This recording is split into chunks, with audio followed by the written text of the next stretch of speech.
वक्त हमें ज्वाइन किया है। आप इकोनॉमी बड़ा अच्छा तजिया देते हैं, सीईओ हैं सेविंग होम के इकबाल अडवाणी साहब ने फोन कॉल पे ज्वाइन किया। खुश आमदीद कहेंगे सर शो में। थैंक यू भाईजान, आपने मुझे इनवाइट किया। सर फॉरेन इन्वेस्टमेंट सर, और ये जो सरमायाकारी हो रही है इसको बड़ा खुशाइन कहा जा रहा है, और ये भी कहा जा रहा है कि और लोग भी आएंगे, बड़े बड़े डेलीगेट्स आएंगे और पाकिस्तान में सरमायाकारी करेंगे। क्या कहेंगे आप कि ये अच्छा शुगुन है? देखिए, इन्वेस्टमेंट बजाय तो कह रहे आ रही है, लेकिन अभी तक कोई एग्रीमेंट वगैरह तो कुछ नजर नहीं आया। लेकिन चले सही है, गवर्नमेंट लेवल पे कुछ इन्वेस्टमेंट, कुछ कमिटमेंट हुए होंगे जो मैंने आपको हालात बताया तो सोया से तो हुए होंगे।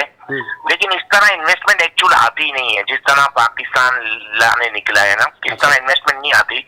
कोई प्राइम मिनिस्टर या फाइनेंस मिनिस्टर जाके हर कंपनी से मीटिंग करें दुनिया में और सबको क्या है हमारे मुल्क में आए, ऐसा इन्वेस्टमेंट आती नहीं है। और खुद की इन्वेस्टमेंट बाहर लगी हुई हो दूसरे मुल्कों में, तो ऐसे इनको देख के कोई नहीं आएगा। अगर आप चाहते हैं कि पाकिस्तान में इन्वेस्टमेंट आए और दुनिया इन्वेस्टमेंट करे, दुनिया की बड़ी बड़ी कंपनियां पाकिस्तान में आए, तो आप इंडिया हो गया, चाइना हो गया, उनके एग्जाम्पल देखो।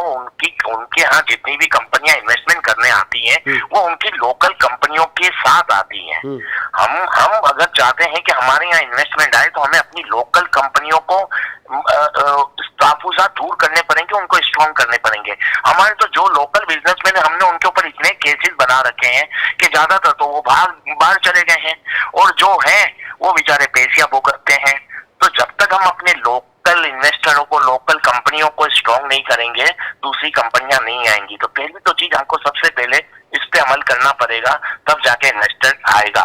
बाकी रहा लॉ एंड ऑर्डर, जब तक सही नहीं होगा इन्वेस्टर नहीं आएगा, कंपनियां नहीं आएंगी।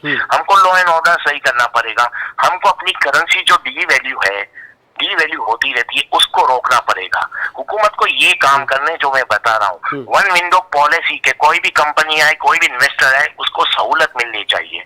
ये काम हुकूमत को ये काम करने हैं। हुकूमत दुनिया में इन्वेस्टरों को ढूंढने निकली है, कंपनियों को।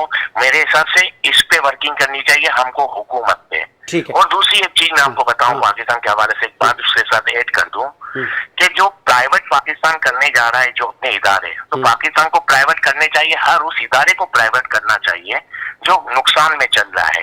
लेकिन ज्यादातर जो इदारे पाकिस्तान की लोकल कंपनियां बाई करना चाहती हैं, पहले उनको दे दिया जाए। उस सोच का क्या करेंगे फिर अडवाणी साहब? एक सोच है, मेरा जाना हुआ PIA, और इससे कबल जब स्टील मिल की ये बातें चल रही थी तो वहाँ पे बड़ी बड़ी चौकिंग और यूनियन की स्ट्राइक हुई होती है। कौमी असासे हैं, ये हमारे मुल्क की इज्जत है, इसको दाव पे ना लगाया जाए, हमारे पेट पे हम पत्थर बांधेंगे, हम इसको प्राइवेटाइजेशन नहीं होने देंगे। इसकी क्या करेंगे?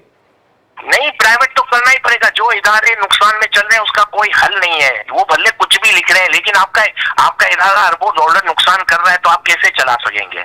लेकिन ये मैं कह रहा हूँ कि अगर प्राइवेट करना है तो जो इदारे हमारी लोकल कंपनियां वहां का पाकिस्तानी इन्वेस्टर अगर ले सकता है तो उसको पहले देनी चाहिए। तो इनका ये वाला जो ऑब्जेक्शन है वो भी खत्म हो जाएगा, हमारी लोकल कंपनियों को देने चाहिए। हाँ, और जो इदारे हमारी लोकल कंपनियां नहीं ले पा रही या उनकी इतनी कैपेसिटी नहीं है, वो इदारे हमको दूसरे मुल्कों को प्राइवेट करने चाहिए। Sorry for